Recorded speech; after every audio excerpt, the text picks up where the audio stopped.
you see, you go best you say, Yabre.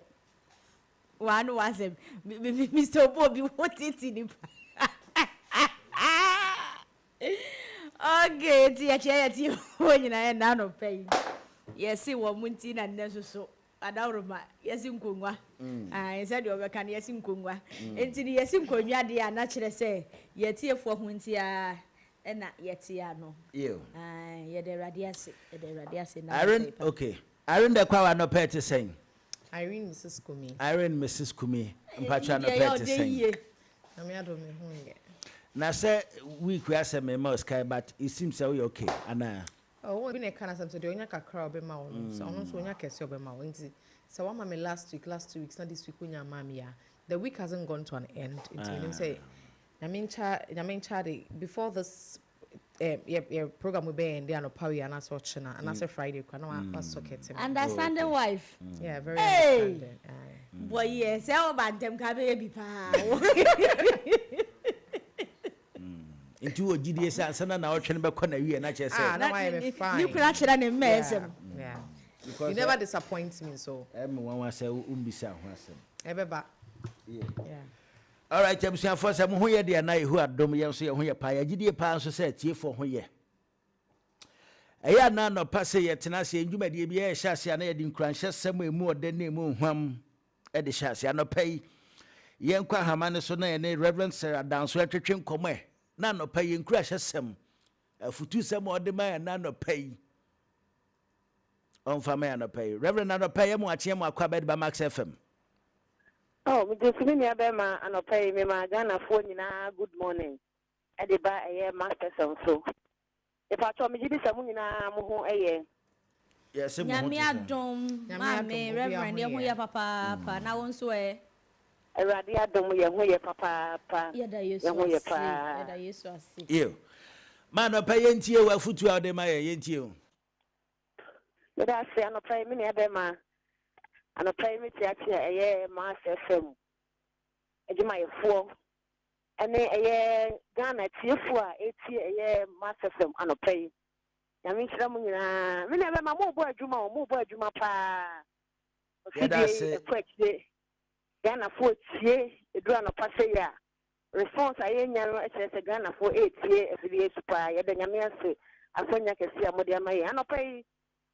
Tata Craig, Tatatia, Webina, no Pemene, Ghana 4, Minianum, Yamima Christo 4, a GD4, Muslim 4, Sumbia, Womubiano, the Flavy being the Cordia, no Cordia, no Cray, idea, Yama, Obi Bia, say, wouldn't no quarry, Piason said no quarry, what about boom?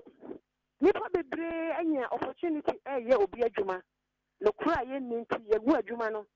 Ghana for or my Ghana obi bia wo tie ena no pay ono kredie ekosi sen ana pay we ye futu sem ni nkwansem kese awade se me fama or my Ghana nipa bia wo tie ye wonya akonya kese tie ya no pay enipa bebre no kura ye ninti ene yakopie bebia ensese ye pie adwuma bia sei or my Ghana sei esane sei no kura eni omai ni mo bini anuma yetie ena no pay misro bebre di no kura ama wadwuma wura di no kura ama okunu oyere onua opani bi wo sofo wadamfo wabusia pani obi bia woni na di ehyiamu no fa no kura ya de ehu hia papa menia say ye fufu a santini se fufu eye fufu a kire se mi hu ade na ye fufu aye kokko a wosina eye kokko na nso ene Ghana fo o my Ghana enipa ene nyame aboyen se bia ye di no kura ye tietia no kura so ama enne enema bebre asai adafo demo anopay enne ye wuku ada kese ufuwa da papa bi Awurade asiesie di amaye wanya kwanya senna uye okrati asini kese misro bebre di no kura ma obi biara enne wonu se entrocha anase enne so obi nya unfaithful ma obi a efrasie eye nkwalabrem entura kase a yetwa Wojina bonkofra wasimi jenifa. Edede sa ma ye man nyina esua bi, ye ma esua bi. Abofra ne nsa kita bukura no, ubisa na wasimi hu ne ye. Esan se, kosa ye ankasa ye wo fie no. Ye ma no etia, wonu mu hu se otubihwe wanim da. Bia wuti fie so na okaka ne se metu kwan yo. Yemfa no kura nante na oman no etumi ntumpon. Yemfa no kura enante na oman no emfa nanimu. Yemfa no kura nante na ne Awurade pese wo ye Ghana man no entumi emremu. Oman Ghana Awurade asira yo mini abema. Awurade asira ye papa. Na so esanse no kura enu nti enna obi ye obi adwuma. Wo wonfa so a wo pese wonya no, wo pese wonya kura mpo asene eye adwuma wura no. And some of the secretary here by a nimun, a yahomete. Yes, sir. One of four. Yen no cry. Am I a who? Yemen yemamu and now am I a who? Nasi yenesa. Ye rather person were ye or my Ghana. Na a bit so uncrown personal. A bet to me Abramu. A bet to me Abramu. And that will be a truck as ye be up to the near the swat. That the occupant a yahomete. And there will be a chapter here at the two of this one. Sorry. I told her, I'm a nippon day. I'm bono. I'm a obia warrior day. I say, I'm a obia panya day. I say, a son a yen no cry. Yan none of the answering. And a pay on the other four baby. Yeah, what Timmy and pay. Oh, man, wouldn't you buy a cognac and say no pay? Middle million a yano. Young son, no quarry, no quarry, no quarry. Yem fanante. Yeman anya hain. Yeman na amu anya pese. Na se ye ne sa ye tese wo mu no. Awurade on fan kame ye de biara da. Anopai obi biara a wote me ne e wasidi kase so. Ma sasa ma fidie kase a Ghana man, Ghana ha nyina obi a tie bia anopai no. Ti di no kware nko ade a. O my Ghana e baba ye kra be hye. O my Ghana ni pampempem na beba esanse mpuntuo ebe ye kase awo Ghana ha na ebi atumi asoye so anopai Awurade hira yen na onka ye ho onka dwuman fa no kura fakọ nya obete no kane wahu nya obete no nya hu ye nya wote ye na se woka ma no kware enadi ewo ya brabo mu na o man Ghana da koso ana ebi atumi asoye so Amesra yina no kan yina ye ho na no pay e wo Yesu Kristo di mu me da ma bebre yo Reverend Sarah anope yedase ene wafutusem yedase pa ese me da papa yedase inti anope ye ne Reverend Sarah danso ena atwetwe nkomo ya otu ye fo se ye momode an se ye ndwumade bia ye di ye de no kredie ena ebedi ena no duntuni bi e friend catkis ne nwom o se meka no kurada kom de anka metwa ntro adidi abrantie bi o afi na osi so otonnwom ne nwom a de ba yo se meka no kurada kom de anka metwa ntro adidi eno ena no pay Reverend Sarah Danso etu ye fo se ye momode ase ndwumade bi a ye di ye beka no korempo bema sa okosi oba pen ye friend line na kanokre kire no ewumu se ma ne de ya no mo mpe no kre de na so kanokre kire no kanokre uhu kokwa uhu kokko uhu fita no pai Reverend Yedase ene wafutu a odi ama no pai Yedase te ma futu sam kakre wa supreme enti yanko anim na yemfa yen news headlines jumadi ne to aso emfa mawo abusuafo na ready I read kwao sorry, Basho. I read the quow, aka Mrs. Kumi, and I say the beautiful green abushia for Nina Atenas. Young Quena, and none of pay, and come out who do a baby primu, a will may mu. Yen for napostle, any nabache, and for more and pay. I read the quow into your way. Kumi kasa. Kasa. Ransford Kumi. Udin da de also Kumi kasa. Na say the Kumi na say ni. Also na kasa na udin da Kumi mo Ransford no hona mo nsew. Na Ransford no e de keke o. Ase chese adwen money. Do what you want. Oh, ampa. Oh boy. Oh. Yeah, let's go to our news headlines for today. A very good morning to our cherished listeners, as always. And moving into the news headlines for today. Today being Wednesday, 12th of November, 2025. Yeah, quite. Going into the general news for this morning, begin with the committee's reports on the helicopter crash. There was no explosion before impact. Aircraft exploded after impact. Committee report Daily Graphic. Daily Graphic and a do ba watch the say. A yadia helicopter one sense somewhere a copy mu a war or boissy 6 August. Chesayant as empire we actually and bebre air case a yen share a nipa bimun atnas abopo ama helicopter no abomodia I explodino. Committee ya wonum edasa and shisheye ya no a wonum edi reports eba echere se eyade se eye helicopter no ebo fom ena ema chese niema eji ensemu na mom enye se helicopter no enya crash no ewo soro ansana ebebo fom ama niema age ensemu nti report yi eye committee fo yi ena edi ba ya Daily Graphic enya bi akunchire agunkratas 2,841 allied health graduates inducted into profession. Daily Graphic. Daily Graphic chrono anso ena eka we ukopie mu ewo apomuden aso ye na akachi a eya ade se wonu mede ababetu twa se enipa mako 2,841 na tese mpimienu ahanwotwe aduanan baako ena enei ababetu twa se wonu eya sukuu fa wo mawie sukuu se wonu eje ntete afira pomuden ni mu asesei wonu anya adwuma ye. Daily Graphic. Away from that, Finance Minister inspects abandoned Takoradi Market Circle project. Daily Graphic. Daily Graphic chrono ena eka we ukopie mu ewo Takoradi a wonum edwadi kase a ewo ho ya ye frɛ Takoradi Market Circle anka ne no nanka empanimfo ye hu adwuma ewi a kire ye hu ne ye ya wonum eto na jeje mu no sesei woman sika hwefo a na oswafo hwe woman sika semso ena ne wa akopie mu ho no mu a wo hwe de ekɔ ene de eba ewo ho. Daily Graphic ena de ensemi atudwa. African legislatures tasked to rethink approach in fighting corruption.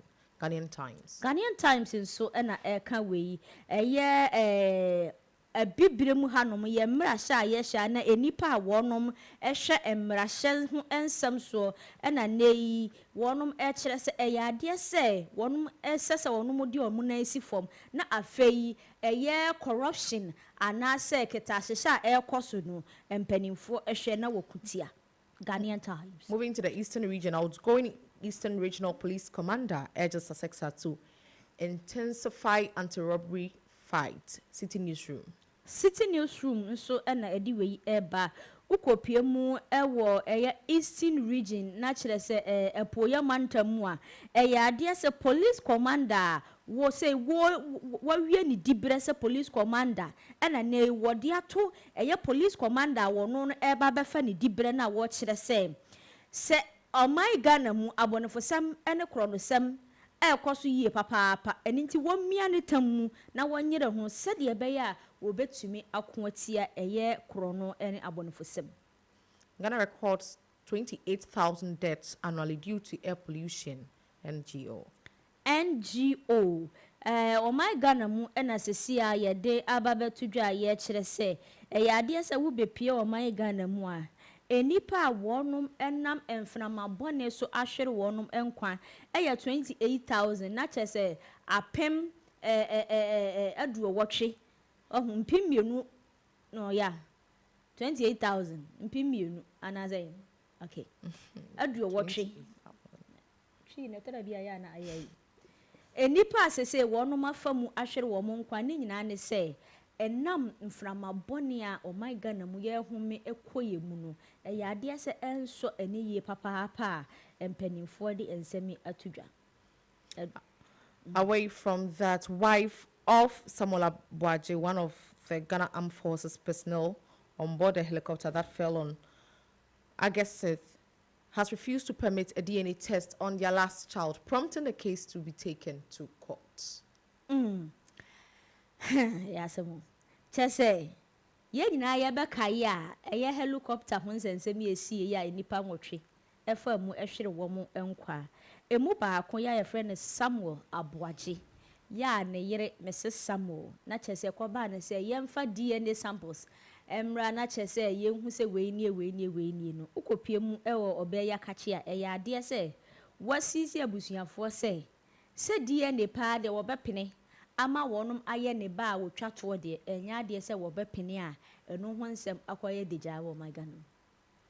Away from that, tension in Obuju. Immigration officials attempt forcible removal of U.S. deportees from hotel. Joy News.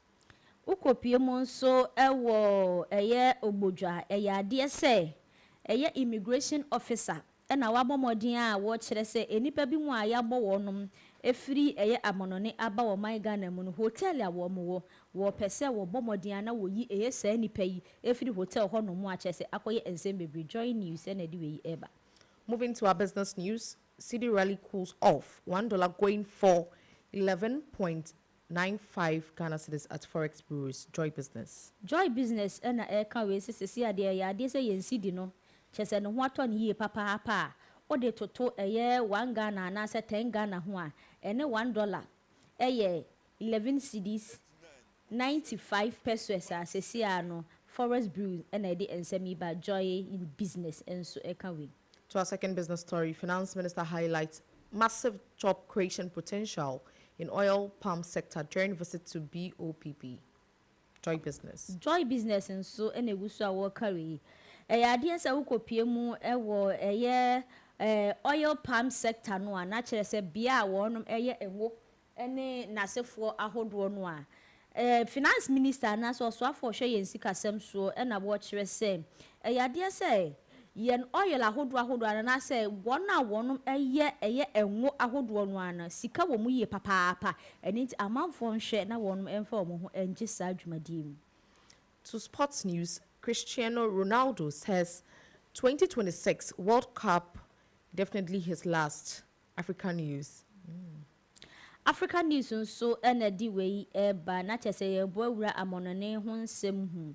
Ukopie mum ewo eye amonone ho nsem a Cristiano Ronaldo ya yenim ni se wodi ne dwuma se eye boboni no wode atodwa wo kire se mfimpinu ani aduonu ensia ye besimu no ne World Cup a wobebo eye ne World Cup a etwa to okra a wobebo ewo no dwumadi a wodi se footballer. Away from the sports news to international news, South Africa's unemployment rate drops slightly to 31.9. African news. African news nso na di we aba ukopie mu ewo South Africa ade asesesi a enipa a wonum enye adwuma ewo honom no utese wosesi a aye ohamu abupen aduasa baako ene echiripo enkono a sese African news de ensem atodwa. To our last story on the international front and for our news today, Democrats query millions Trump paid to Equatorial Guinea to accept deportees. African news. African news ukronwa enedi we aba. Ade se US President Owura Donald Trump ena ne wodi ensem atodwa wo kire se wone Equatorial Guinea empanimfo eba be ya adwene na chese sikatua bi wo mukura watua mom sede be ya wobeji Africans anasa bibremu enipa a wobeba wonum afri amanone aba bibremu. So these are the stories we came with this morning for our cherished listeners, but as always we'll do one outstanding story for today. Greenall, story bring. See that young what I story today the doors see I sorry me win ka chere say Samuel Aboaje die na nka pese make but we say a ongoing story a work court. Yeah. Enti no wontimi nka ne bebre enti no there's a story be wadwin mu abeti. Okay, so we can do the Ghana records 28,000 deaths annually due to air pollution. Now you can say looking at the death tolls of Ghana currently no afibiano Ghana record 28,000 just a small number. people are dying as a result of air pollution. You know, you say. Oh, and from a bonnie, I am From a bonnie, And you see, many a times I always say that we can attack home. Say town say from a bonnie, you know. Attack one. Ninaka. Kumi, never can count it. I am found. See, I'm asking. So this was a report conducted by a non-governmental organization, which was led by Mr. Emmanuel Lamte, as stated. Now, it's Tremwa. This is the number of deaths I record in Agrino. You see, I think that our case, this is the number of deaths I recorded. Yes, it's right. It's giving an alarm to people out there that this is what we are going to encounter. But again, if it will be as citizens of Ghana, because the rate at which in your machine across on a draw, sometimes will be in Pempi, you know me that what I've seen is obi in route a guho. Now I was Obama and ran and I was on farmer the garbage collectors now. Yeah. Now the person will resort to burning it because of the way they go to your sky and all that. Forgetting that ocean no. You are inhaling this kind of things. Now we'll be on so the system ain't strong, especially to the asthmatic people. Yeah. For instance, everyone say, wow, maybe ocean maybe you're not an asthmatic patient until you are free to go. But obi all trim all inhaling this kind of hano. It's true. Hano. So I don't know how best the government can work with this. They have to devise ways to stop people from burning. And again, this also has something to do with the depletion of the ozone layer. Yeah. Because as it stands now, Ghana just say, yeah, someone say, it's not easy. Yeah, because I know it's a work at my dean because 28,000. 28,000 number get to I have watched Pim Adrunu, I have watched Adrunu 20,000, not 800 eka home. 28,000. 28,000. I saw Pim Adrunu, I have watched. Na nipa mako air pollution the accident in malaria the meka typhoid the abortion the meka typhoid the meka kidney so the meka not just at the end of the year no annually no be keka woman in a million. So I mean these things are so alarming. I was saying penny those within control there I was saying na yentumi nsia no kwan de ye friend is beyond our control no de ne yehu but se ne ma gitingiti we etimi kum nipa na 28,000 mpima duonu ahenwotwe 28,000 pa na no ye we nko ade a enya na e was government and as penny for raise concern because we know another major factor is also bush burning. Almost bushes no more. I would say, oh dear, my yanfa and uncle and mega can say, and see a cacra. Yambra and cry has say, one more moon to quite encore and crank to an asinity, at least senia and penny for a shit a year tie. Any sa mattress in a sane or more years and scrap dealers. Yes. Phone him the one musician. Uko PM wa baby or motion and abolition inside or no motion at home. Who shall we have Becca since Womuna?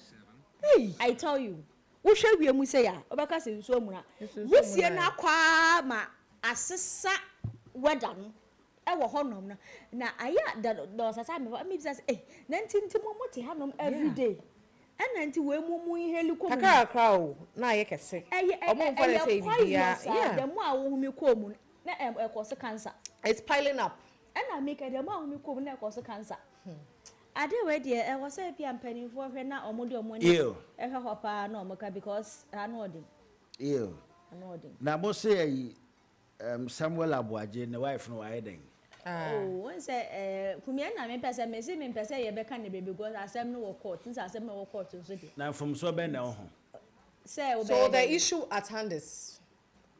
Samuel Abajenya, or one of the people who lost their lives in a helicopter crash that happened 6th August. Now, once I go by, no, Menkai Ubiayao. We were not able, bodies were bent beyond recognition. So obi intimi hu say, oh, asimesini. Into koba say, nanka amunko conduct DNA tests so that they can be able to rectify the bodies. Now they will give them a befitting burial. And I'm soon na ye call horse, ye call the horse, Abigail say, nanka ye pay. Sample the acquired DNA test into nanka ebenya only papa ne bana ni catering na enko conducting a DNA test no nti ye kan ye no ye ka the first that she agreed, but later when they were looking for her to get them the sample to go conduct the DNA test no one ka dey be, but they couldn't find her nti na ekọ ba Samuel to say akwala no enyo oni Samuel omoba hefo na eka ebusuafo na Samuel ebusuafo, the late Samuel Abuaje ebusuafo can say enye ne ba abai wa ne se ompene ma omunyusu ne ba no for DNA no and omo na omo dwen say ende say wonfa akwada ne mba dia ende na bia na akwada no point of correction kumi de tie ne se enkomo bi akoso ama enkomo no akwabese ene de anya asem. Oh, na make I say nipa na wawunu na nke betimi I clarify yes, but the thing is Samueli emi say yes what see ase em wo kama ne ma me kra ati bi a wo kire say sa wo moba no a enkese so mo ye ne DNA no wo hwa akora ni ti ehwa ne ne ya na me kire wi say nipa na wawu na nke aja obetimi a kire nsem mu ama nipa hu say but you know my problem is that thing among all the children last born nipa na mo pesa mo fa ne DNA and na ka me be kan me say nkola no do so na last born and na mo pesa mo fa ne DNA say na me kire say kwan mo pesa mo fa ngu sister anim ase oh but unim say asem so de ya ka ha ne ya ka ha ya ka ha ne ya ka ha the fact okay fine say empo mo pese ye di gu wani mu ase a okobese o say do something to shame the devil oh boy what do something to shame the devil at least say be ya won so no ho be ya so you sure say ono so on the reasons here oh but anya hwekrampo enya abontin su ni we akoye wukunu ya yesifa awobabra woni ne ba na munye se what you say akoya abontin su ni dia you need the details of the story right you need the details of the story but as to why the woman is just not complying with ebusianfo no to me I feel it's beyond that maybe oh no it's good meba say na wo kan anya futuo ema emema na omo ne omo yere no mte say so onu oba ne tia yeah no fine into so how you fine for you know no e bi kra na oba no ne be ma ne te ne abusuafo no kra no mompe get na asema na asema momfa get no emfa kwampa so you could see it's a lot of ba se ya mo de hye ni ho a mo pe ayi ne dia fe na mo ben but e bi edipa na ote ase no kra no the fact so bi no bi nya fine interest have to deny the child from DNA wa bra ni pa na kasa ne papa what you say said abusiafo na ene nya fine enya funu no so you see that enya funu no we get it na nipa do so say na wo na pedie ne no enya abusua abusua pedie ne ye pedie ne mo mo aka so mu hu me ba ya saying something ye pedie ne di ama be ma no no si a wo wu amahu say amanfo keka na fear women na woman no kra no osuro say die ne be kire say ene die mpo de ye fa ye fear woman ne die kra de no I think I side with you to some extent. If what you're saying is like there are all kinds of fear women, I don't want to have anything to do with, but to some extent, I kind of side with you. Say, Papa na wait to me a catch your mama say, me yiri me suspect say akwali as a niti shape ni say onya meba. What were the measures you kept in place? Men per information I be come in sana chire say. Bear money na dwen say obe pese obe DNA pay information me saka otiase no bear money pay say obe DNA na fofia ntoata ena ewuo ne ye dey me banya abotire ena ewuo no kwabaye ye say mpanifo akasa bi say efunu difo enti different nipa ni won mo be kasa nti no anya hwe no ntimi nya na no asem nti different lo be difo but the thing is whether or pay so obe DNA one person obey DNA say no nipa na nya akwa awie oh e bia ba ko mienu say ntina ye pese ye de hye no ye hu say oh ni body nie because they were bent beyond recognition right ye pese ye hu so ye de hye nie ana ye de hye ni enti wo de e ba oni ye de hye no awo no ye pese akola no wo de ne ba na ye DNA said ye be ya because enya busuafo no epe no mo de kwa DNA ye me ba nya botere me ni gina famienu ne said was say fear me that one dey me I don't agree to that fear me ne dey ene obi aso obi a ewiaso obi atimi di bone ewiaso obi atimi di bone na me ba na said ye kumi e ka say e bia enye nokre ne ade no wontimi ntina han ka say e bia enye nokre ana enye nokre ana wontimi so ntina ha enka say enye nokre so e bia gunom person mugu lady nanim ase no obi am shada nkotena ba bi say okogu obi anim ase na mom asem ne say sesia no DNA ena yese fa akola ne bra na yenko ye DNA ne akoso ba akoso mienu enti edi asem nko a ena udi si a chese DNA no me enye den uma mpanimfo na abusuafo enkoye ma ne sa na wa ma de abusuafo ensusu because me na say I think na one last born na my sister say mo de be DNA again papa ne ti ase no ade na papa na nkasa wintimi mfa ni ne nsu ankonda te sa DNA te sa na o sometimes we cause trouble for ourselves Irene the can say the information na me ya ne say papa ne ya na dwene say wo bepeso be DNA but eno na anko wie yi asese a wo de ko na nkra achi masa me pese menye dache meye na mawu na mantimi anya wonye ena mi chire nti wonye ye no say ade na of national interest enya busuafo nko a of national interest when the person for the hundi I papa we would aban for cry say omo request DNA say bombe say we body am I mama ko say wan fa ne ba na anye de amba ena omo pe akola foforo ye papa ne ba ena omo de ne ko ye so ade a etwetwe busuafo na so ne say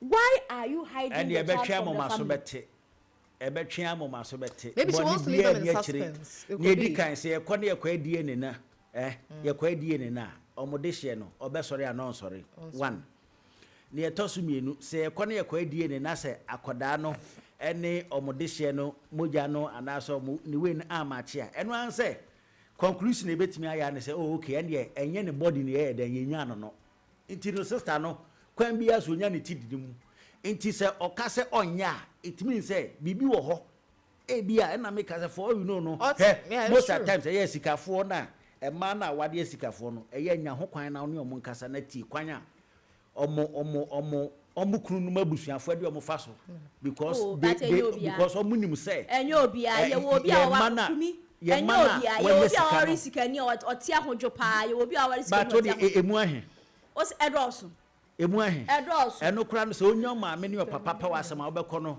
na be ma na wawa ni nuanom ebi pa wasem awon jere so be diska enu mo na ye hiafo awade na wote awade ne ho a wo diska enu mo na ye hiafo awade nti abusuafo no bi ho mo do fa kwan bone so nti for you know ote ase no mo fa ne mfa kwan pa bia so na mo de hye na wu a afi na mo ba gi bia so mo fa ne mfa kwan pa so ne say have to deny them no that is lumba because in some may say obi anwu obi animase asema aba e na ye ka we nya nimguase fine whether say wo no ba no na wuni mutirim so oh we ye me kunu ba enya me kunu ba so say uhunu uni mutimu fine anase bibia ni hono ma se bi preduasan wudi si a e de na be prevent say o fa akwala ne nko no munya die ni eyan simple as abc edamase bibia ni obi ma yen sore so nti de be ka che etiefo ne say nsema e wo ho na area bro mo no nyame boa ye no chena nso first day 13th of November de be nye bia no de be so wo so all right edamase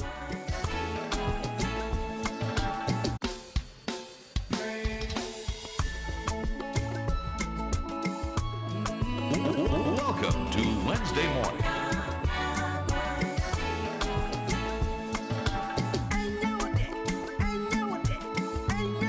Max FM 89.7.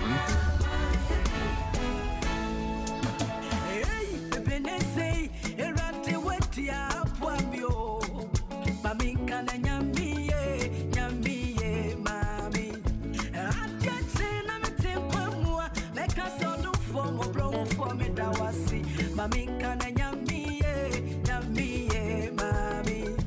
Nyami wanyina, wana wanyatumyo, unimi etinu yo. Mami kana nyamiye, nyamiye, mami. Oh, otimiko, otimiba. Opukasi, enamira, wakua mami. Sanyamaye, eye yesu, natumarabo. Mami kana nyamiye, onyamiye, mami. Oh, otimiko, onoa, notimibo. Hey, opukasi, enamira, wakua mami. Sanyamaye, eye yesu, natumarabo. Mami kana nyamiye, onyamiye, mami. Yeni ana yeni no. Mami kana nyamiye, onyamiye, mami. Sheni eradia yo. Mami kana nyamiye, onyamiye, mami. Max FM. Max FM. 89.7.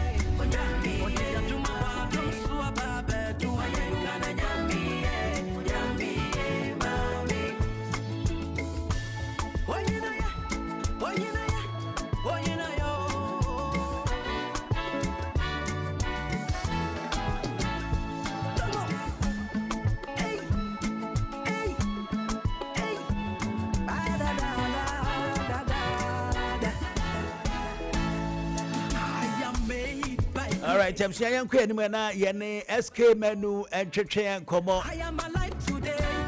And I any SK menu and Chechen Como na ye bisan se a casa overheating. And as a cabby and overheating na. My day overheating no overheating na ye dimina na say yeah na ye chichebino. A tonda yaswe to me overheating pa near choke baby.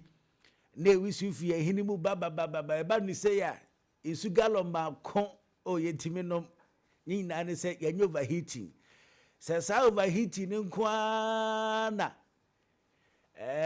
SK menu e be kire ase de na ka yenya ma me esa say sa overheating ne de SK menu adapaya mu ache Ijumoso ichia wachi for ni afo efe abasenta so nyina anapewa didi oh enya ni di beti e de anyamiti odi ekwana che de benya biaka ya na didi na ye mantwa kuro ye da se yo anapai ye fra wa ye nkomotia wa ye bisa se ka se kai bi anyo overheat na wadaruma eye den emema nso etode timi nya bi twetwa bia na ehini mu nyina wusi nko a eno an overheat na ye si wakamu na yo me da star na we see there ebe say there that say we twa fufu na dia tunkwam eta say ye auto engineer there we ni field ankasa na purely technical but say layman we driver ni ana obi a wo hukamu unim ka ho yi kakra bia ade bia ehia pa sa wotimi hwe ni ya ebe bo wankasa wunjin no ho ban na fe aboa wo niema nyina oyim ye fe bibi cooling system ewo car engine ni cooling system no ye wo mu ahoro bia be mienu ana eta ediye ye wo de edi ensuo ankasa ana edi circulate I say moja free radiator no ye ka radiator the omo friend water tank no efiri mu a na afamwa na ewura engine na ewura garages no na abepie friend cylinder head no ebepie cylinder head no mu a na che agisa heat na engine ye adwuma no ejapa na namu se ohunu se ye se di eyino ye di shopa ejapa edere ebro eja ho odin kura nti ebedi na musa na afi ayeshi na afi asaba back to the radiator no na abekulu no na eba no sana na da bi asa konti da bia rotate na de man ye sa adwuma no so ye fe bi radiator fan and I say engine fan no and also ebo in such a way say a saki fresh air if free abontin no so the train frama if you abontin e radiator so be radiator no so enye shi bebre ma ntimi enye overheating enhuru because nsuo na ewo tank ni mu no etimi ye hye ebro boiling point but enam saa system na ewo mu nti ebe suppress no se be ya enhuru nti saa nyema na ntimi anya ebe ma na bro temperature na ese enya no na afi ebe huru no a ebe tu egu etugu so ana chese engine no so ebe derive no from say obenya sa service we no nti be ma engine no be bene abro de ese eba sa na niema bebre ese ebetimi ama o cylinder head na nkasa ebetimi ahye no ana ne di kan kura ebetimi ahye cylinder head gasket no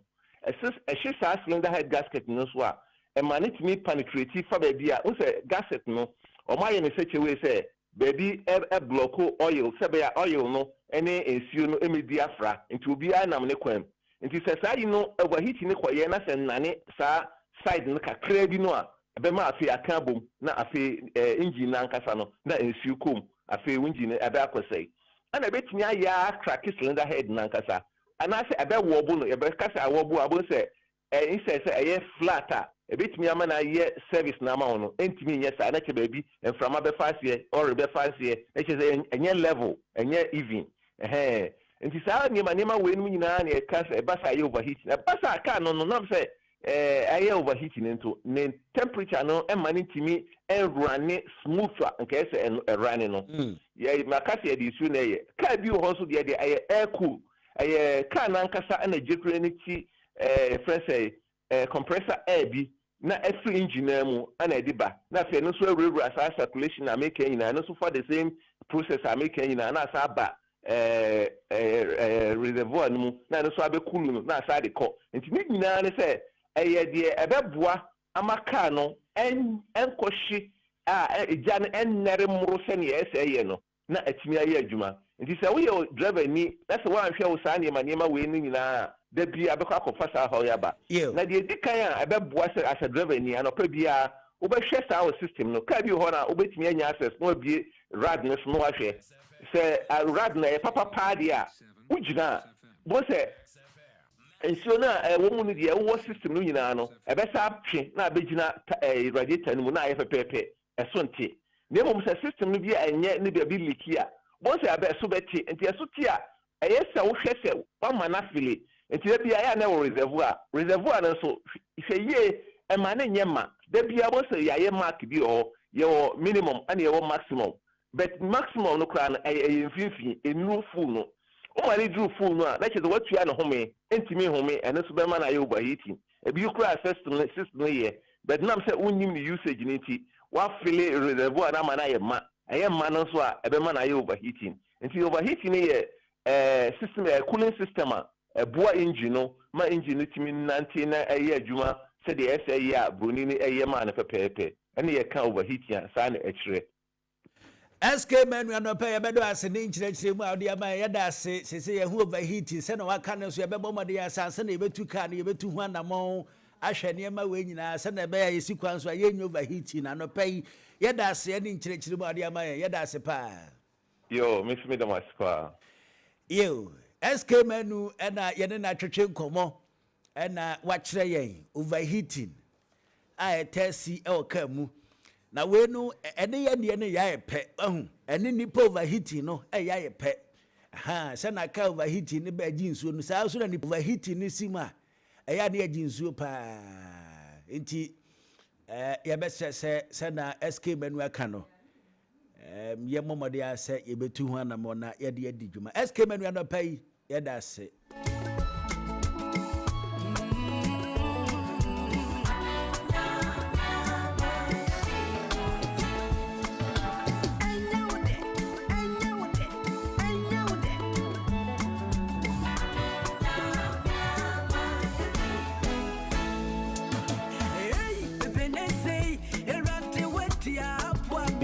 Welcome to Wednesday morning.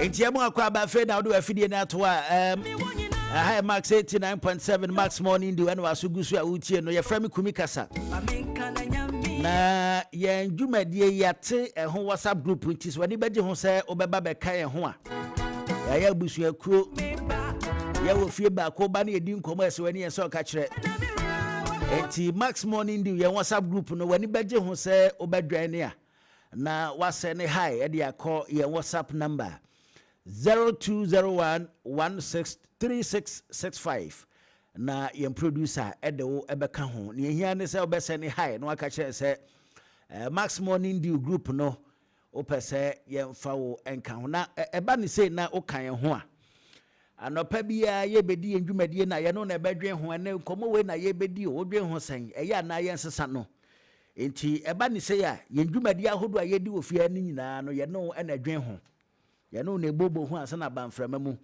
ɛsiane sɛ wo ɛna yɛyɛ dwumadie wei ama wo wosombo ma yɛn paa enti yɛpɛ sɛ yɛn dwumadie bi a yɛdi bia no ɔnka yɛn ho enti yɛn WhatsApp number ne nie 0201 163665 0201 163665 ɛno wo sɛ ne hi what's up yɛdo ɛbɛka Max Morning Dew yɛn WhatsApp group ne ho ɛmra so anɔpa yɛn kɔdwa so yɛn kɔhwɛ ne adwa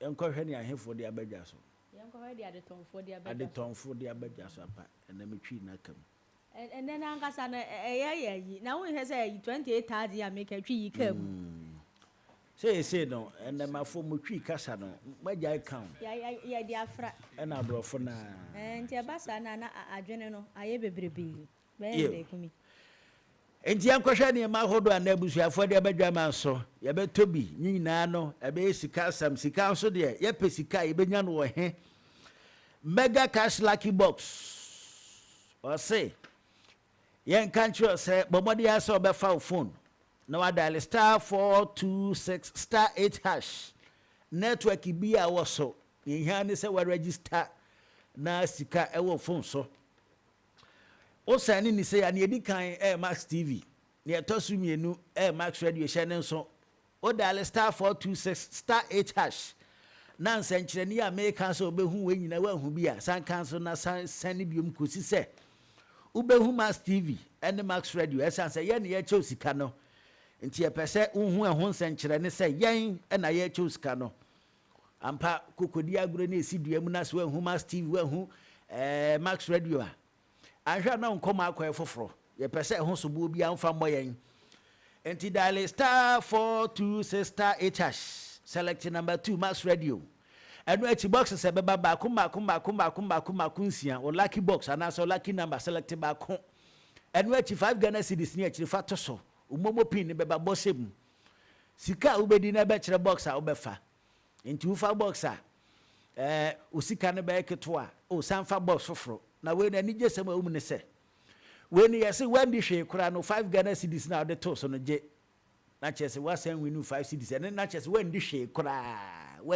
kora no yɛse 5 Ghana cedis no gye na da wandi hwee kora nso na ma awerɛ ho ɛma unya point bebree a utimi ede wini akyɛde ahodoɔ itu de ɛda fi ada bia yɛn TV no Max TV anyimre nonum o de ɛtenakyi obehu Mega Cash Novella Watch and Win otoa ne afro hello come to come for your akyɛde Mega Cash adaroma unya no ba bia no aba ba di akyɛde fɛfɛɛfɛ enti bɔmɔde asɛ odo ho bagim na wadi sika Kumi. What we Mega Cash for them? What we? Unye ya to aso. I'm free a year must buy na ɛkyerɛ sɛ say Fala Friday ya deɛ sɛ wɔnom ɛsan ɛde aba say up to 50% and a year free so we a fala and inti must buy actually say one actually and so at the ama one customers nyina wo my Ghana mu and inti bomodiana bedo IMAX 32 satellite TV nanka a 1,500 say a 750 Ghana cedis yati to say bam Cinex 55 inches and one nanka a 5,600 say 4,700 Sinis fridge yeah 2204L na ka 4000 say 3399. Chicago AC 1.5 horsepower no and afesu 2.0 horsepower and a 2.5 horsepower free Cynic swallow maker. Oh sabeje oji ayama free Cynic swallow maker ya eno no betim de adu dwuma bebrebe pa. Techno Camon 40 ya na nka chese ebo no waso yie papa ene yate so ye de ma 2500 Ghana cedis pe sanso na Techno Spark 30 no eno so yate so a ye de ma 1399 cedis. Masbal say yes sa hihye ye we nyina omo ye ne ye customers huntia ye omode tonfo ntia na omode tontia ene Ghana ni ba bia o to o my Ghana mu a chese otiminya home appliances woni fie me ye bia eni ti bomodi ana kopiem eye Friday we edi animi na chese Fala Friday no onso fa wo hujim. From us by was 0544019552 and 0594091122. Visit Masby www.masby.com.gh. Masby say ubedru honum eda fie da dia bibia eye Fala ankra ha se de ye nyina ye nim se Masby ha de yate atese sa so na enye nkra ha nko a gan ha fa na ha